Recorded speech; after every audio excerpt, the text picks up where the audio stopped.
Hello everyone, this is Marishpal. Welcome to you all. Hope you all are doing well and focused on your studies. In today's session, we are going to discuss about one of the most infectious and deadly disease that is known as the AIDS. AIDS actual में there are various types of myths misconceptions, बहुत सारे तरीके के misconceptions होते हैं public के दिमाग में, and we usually frequently use the term in exchange as the HIV and the AIDS. HIV और एड्स को हम बार बार पर एक दूसरे के बदलते हुए टर्म्स में यूज कर लेते हैं, पर आपको पता है कि HIV और एड्स में बहुत सारे अंतर हैं. बहुत सारे अंतर में पहला अंतर सबसे पहले यही निकल करके आता है कि HIV is actually a virus, right, and AIDS is a condition. HIV, which is a short form of the human immunosuppressive virus, and AIDS is acquired immunodeficiency syndrome. HIV एक माइक्रोब है, एक सूक्ष्म प्राणी, जिसकी वजह से एक कंडीशन निकल करके आती है एड्स. HIV का इन्फेक्शन जब भी किसी भी पर्सन को होता है, जरूरी नहीं कि उसको एड्स हो जाए. ये दूसरा मिसकंसेप्शन है लोगों के दिमाग में कि HIV हुआ है तो HIV होने के बाद में एड्स ही होगा, बट इट डजंट.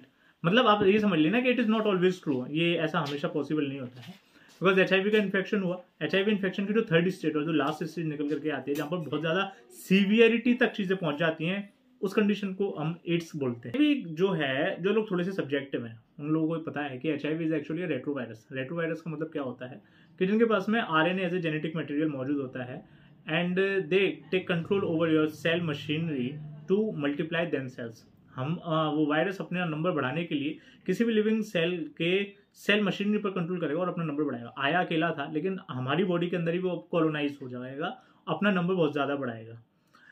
दूसरी चीज़ ये कि अगर कभी भी किसी पर्सन को HIV का इन्फेक्शन होता है, तो सबसे पहली बात कि ट्रांसमिशन किस तरीके से होगा, एंड ट्रांसमिशन को रोकने के तरीके क्या क्या हो सकते हैं, राइट ना. तो सबसे पहले तो ये चीज समझिए कि ये जो HIV रहा है, HIV का जो ट्रांसमिशन होता है, दिमाग क्वेश्चन है कि वायरस कहाँ मौजूद है, तो वायरस तो हर जगह मौजूद है, बट वायरस एक्चुअल में बॉडी के अंदर में कैसे एंटर करता है, बात समझने वाली ये है. सबसे पहली चीज इसमें निकल करके आती है कि it is transmitted by unprotected sexual contacts with the multiple partners, है ना. पूरे स्टेटमेंट का अपना मतलब है, unprotected sexual contact with multiple partners, right. जैसे अभी के समय में तो कई सारे प्रोटेक्शंस वगैरह यूज हो गए with the advancement in the technology and the science, के प्रोटेक्शंस बन गए, बैरियर्स बन गए फिजिकल मेथड्स में, कॉन्डम्स बने, फेमडम्स बने, डिफरेंट चीजें. लेकिन आज से अगर 100 साल पहले ये जो इन्फेक्शन होता है, इन्फेक्शन जैसे कि आपको बताया कि ब्लड ट्रांसफ्यूजन से इन्फेक्शन हो गया, अलॉन्ग विद दैट के इसके साथ साथ में किसी भी तरीके के शार्प ऑब्जेक्ट्स का यूज करने से, जैसे क्या होते हैं जो ड्रग अब्यूजर्स होते हैं, ड्रग अब्यूजर्स क्या कर रहे हैं कि पूरे कई सारे लोग हैं और उनको अगर किसी तरीके के ड्रग को ब्लड में इंजेक्ट करना है तो वो सिरिंज का यूज करेंगे और एक ही सिरिंज से कई सारे लोग उसको यूज कर लेंगे. ब्लड कॉन्टैक्ट में आ गया. Afterwards by the use of blades, by the use of razors, इनके कॉन्टैक्ट से भी क्या हो गया, क्योंकि जैसे कहीं भी स्किन पर कट लगा तो क्या हो गया, ब्लड स्टेन्स है. ब्लड स्टेन्स अगर किसी भी दूसरे की बॉडी के कॉन्टैक्ट में आ गए, देन इट में लीड्स टू एड्स.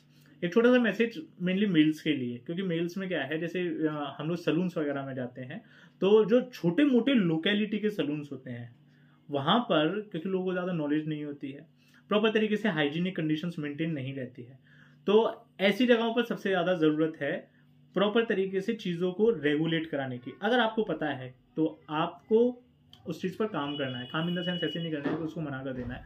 आपको ये काम करना है कि जब भी आप इस तरीके से ऑब्जेक्ट्स को यूज़ करवाएं, शेविंग वगैरह या किसी तरीके से रेजर्स वगैरह का यूज़, तो ब्लेड चेंज जरूर करा लें एंड उसको स्टेराइल जरूर करा लें, सैनिटाइज करा लें. इससे क्या होगा कि छोटे मोटे जो इन्फेक्शन वगैरह रहते हैं वो मर जाएंगे, है ना. और ब्लेड वाला पोर्शन ही उसके ब्लड के कॉन्टैक्ट में आता है स्किन सेल्स को पील आउट करने के लिए. तो ब्लेड आपने चेंज करा ही लिया है तो नया ब्लेड कंपेरेटिवली सेफ है. 100% एफिशिएंट कुछ भी नहीं होता है, इस चीज को भी याद रखिए. आफ्टरवर्ड्स थोड़ा सा अगर एड्स के बारे में बात करें तो AIDS is basically acquired immunodeficiency syndrome. AIDS तो क्या है कि एक शॉर्ट फॉर्म है, फुल फॉर्म है एक्वायर्ड इम्यूनोडेफिशिएंसी सिंड्रोम. इसमें हर एक का एक मतलब है. एक्वायर्ड मतलब हो गया that you gain after life experience, immuno मतलब इम्यूनिटी, डेफिशिएंसी कमी हो गया, और syndrome is a collection of symptoms.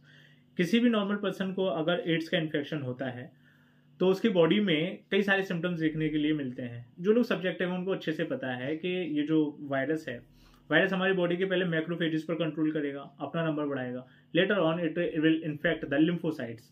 ये लिम्फोसाइट्स को इन्फेक्ट करता है, और लिम्फोसाइट्स में भी मोर स्पेसिफिक अगर बात करें then it infect the helper T cells. Helper T cells को क्या कर देगा, कम कर देगा। हेल्पर टी सेल्स को कितना कम कर देगा कि नॉर्मल जो हेल्पर टी सेल्स की रेंज होती है हमारी बॉडी के अंदर में, इट इज फ्रॉम 500 पर मिलीमीटर क्यूब टू 1200 पर मिलीमीटर क्यूब, और उसको रिड्यूस करके वो 200 मिलीमीटर क्यूब कर देता है, 200 नंबर है ना पर मिलीमीटर क्यूब। ऐसा करते करते लिम्फोसाइट्स का नंबर हो गया कम, लिम्फोसाइट्स का नंबर कम हो गया, इम्यून सिस्टम पूरे तरीके से पैरालाइज। इम्यून सिस्टम जब पूरे तरीके से दोस्त हो गया तो वो बॉडी को किसी भी तरीके के इन्फेक्शन से प्रोटेक्ट ही नहीं कर पाएगा। इन्फेक्शन होगा बीमारी होगी, इन्फेक्शन होगा बीमारी होगी, और एक कंडीशन ऐसी निकल करके आएगी कि बॉडी के अंदर में बहुत सारे तरीके के सिम्टम्स दिखने लगेंगे, और उस कंडीशन को एड्स बोला जाएगा। चीजें इस तरीके से रहती हैं। एक छोटा सा मिथ और रहता है, वो ये है कि नॉर्मल पर्सन को इन्फेक्टेड पर्सन से जनरल कांटेक्ट करने में भी डर लगता है। लोगों को ये लगता है कि इसको एड्स है। एड्स है भाई, छुआछूत की बीमारी थोड़ी है, फैलेगी ऐसे ऐसे नहीं फैलती है। एड्स कभी भी जनरल कांटेक्ट से नहीं फैलता है।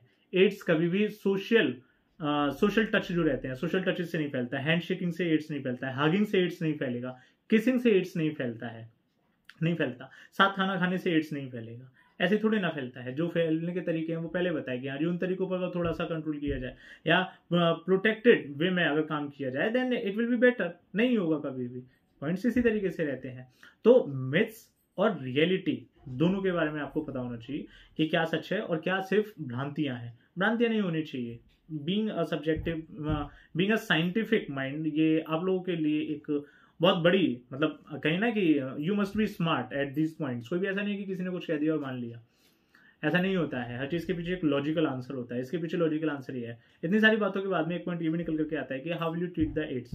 तो बात निकल करके ये आती है कि HIV अगर इनिशियल स्टेज में है, अगर स्टार्टिंग में किसी भी पर्सन को डिटेक्ट हुआ, डिटेक्शन कैसे होता है इस पॉइंट को भी समझिए। शुरुआत में ब्लड टेस्ट वगैरह से डिटेक्ट नहीं किया जा सकता है। एंटीजन एंटीबॉडी में भी कई बार ऐसा होता है, नहीं देखने को मिलता है। Then we must go for molecular diagnosis. Molecular diagnosis होते हैं, है ना, जेनेटिक मटेरियल पर क्या हो रही है, डिटेक्शन हो रही है कि हाँ जी वेदर इट इज प्रेजेंट और नॉट। इस तरीके से चीजें PCR करवा रहे हैं, एलिसा करवा रहे हैं। फर्दर मोर टेक्नोलॉजी का एडवांसमेंट होता जा रहा है, ऐसे करके काम होते हैं, तब जाकर के पता चलता है। और पता चलने के बाद में अगर ट्रीटमेंट कराया तो ट्रीटमेंट में एक चीज निकल करके आती है, होती है आर्ट। आर्ट होता है एंटी रेट्रोवायरल थेरेपी। मतलब जो वायरस है basically it is a retrovirus ना, तो रेट्रोवायरस है वो रेट्रोवायरस RNA स्ट्रैंडेड होते हैं, वो RNA स्ट्रैंडेड DNA बनाएगा। तो जहां पर वो RNA से DNA बनाएगा with the help of reverse transcriptase, आप उसी चीज पर काम करें। ये साइंटिफिक बात है पूरी तरीके से। हम बॉडी के अंदर में किसी भी तरीके का जब ट्रीटमेंट करते हैं तो हम यही देखते हैं कि दो मॉलिक्यूल्स कौन से हैं जो इंटरेक्ट कर रहे हैं और किस तरीके के सिग्नलिंग मॉलिक्यूल्स का यूज कर रहे हैं, हम उस सिग्नलिंग को रोकते हैं। इस तरीके से ट्रीटमेंट होता है। This is the way of treatment, ऐसा ही होता है। और ठीक ना, so this is all about the HIV and AIDS from my side, and hope you all get the information in the same manner as it is delivered to you, and hope you all enjoy the session, hope you like the content. At last, be safe and be smart. Thank you.